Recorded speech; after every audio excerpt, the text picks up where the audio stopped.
শেষ হয়েছে ঈদ ও পহেলা বৈশাখের ছুটি। আজ থেকে খুলেছে অফিস ও কলকারখানা। দলে দলে রাজধানী ফিরতে শুরু করেছেন মানুষ। সড়কে বাড়ছে যানবাহনের চাপ ও যানজট। এর সঙ্গে যুক্ত হয়েছে তীব্র তাপদাহ। ইতোমধ্যে দেশের ৫৪টি জেলার ওপর দিয়ে তাপপ্রবাহ বয়ে যাচ্ছে, যা আগামী ২৪ ঘন্টা অব্যাহত থাকতে পারে বলে জানিয়েছে বাংলাদেশ আবহাওয়া অধিদপ্তর। তাপপ্রবাহের বিষয়ে আবহাওয়া অধিদপ্তর থেকে বলা হয়েছে, রংপুর ও নীলফামারী জেলাসহ রাজশাহী, ঢাকা, খুলনা, বরিশাল, চট্টগ্রাম ও সিলেট বিভাগের ওপর দিয়ে মৃদু থেকে মাঝারি ধরনের তাপপ্রবাহ বয়ে যাচ্ছে এবং তা অব্যাহত থাকতে পারে।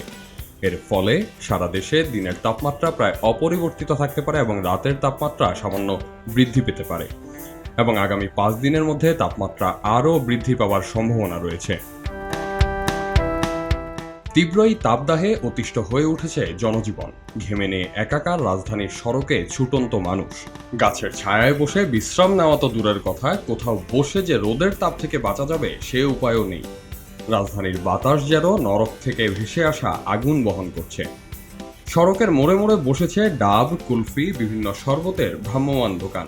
তীব্র এই তাপ থেকে একটু স্বস্তি পেতে এসব দোকানে ভিড় জমাচ্ছেন মানুষ। স্বাস্থ্য ঝুঁকির তোয়াক্কা না করেই এসব শরবত পান করছেন তারা। গরমের জন্য অনেক অশান্তি লাগতেছে, মানে যেদিকে যাই গরমের জন্য ভালো লাগে না। শরীরে একা যত ডাব খাই তারপরও শরীরটা কুলাইতেছে না, আরও অস্বস্তি লাগতেছে। বাসায় বসে থাকলে বাসায় অনেক গরম, ফ্যানের বাতাসটাও গরম আসে। পোলা পাইন ওয়াইফ সব অসুস্থ হয়ে গেছে গরমের জন্য। যাই জীবিকার জন্য আমরা রাস্তায় বাইরেছি, তারপরেও ভালো লাগতেছে না যে এক জায়গায় বসে থাকুন, তাও গরম লাগে, হাওয়াটাও গরম আসে। অনেক পানি খাওয়া হইতেছে, অনেক ঠান্ডা পানি খায় আরও ঠান্ডা লেগে গেছে। এটার জন্য আরও জ্বর ঠান্ডা বেশি লাগতেছে, কারণ পানি কতক্ষণ পরপরই পানি খাইতে হইতেছে, স্যালাইন খাইতেছি, তারপরেও এটা কাজ হইতেছে না। অনেক গরম, মানুষ তাপমাত্রা মাপছাড়া চলছে। ৩ গ্লাস 4 গ্লাস করে একজন খাচ্ছে।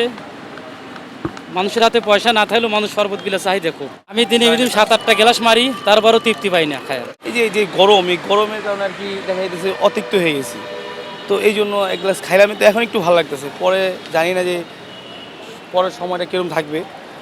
তো এই ঠান্ডা খোঁজার জন্য মানে অনেক জায়গায় দৌড়াদৌড়ি করলাম যে ঠান্ডা খাওয়ার জন্য, মানে কইলা শুকায় যায় পুরা, এত গরম। প্রায় অর্ধেক বেচা কিনা শেষ হয়ে যায় অর্ধেক গরমের মধ্যে।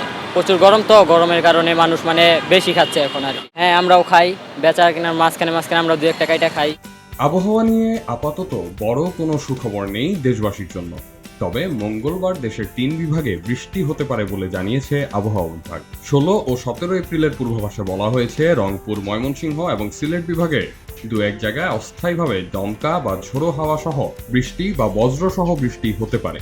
সেই সঙ্গে কোথাও কোথাও বিক্ষিপ্তভাবে শিলাবৃষ্টি হতে পারে বলেও জানিয়েছে আবহাওয়া অধিদপ্তর। আহমদ সিফাত, খবরের কাগজ।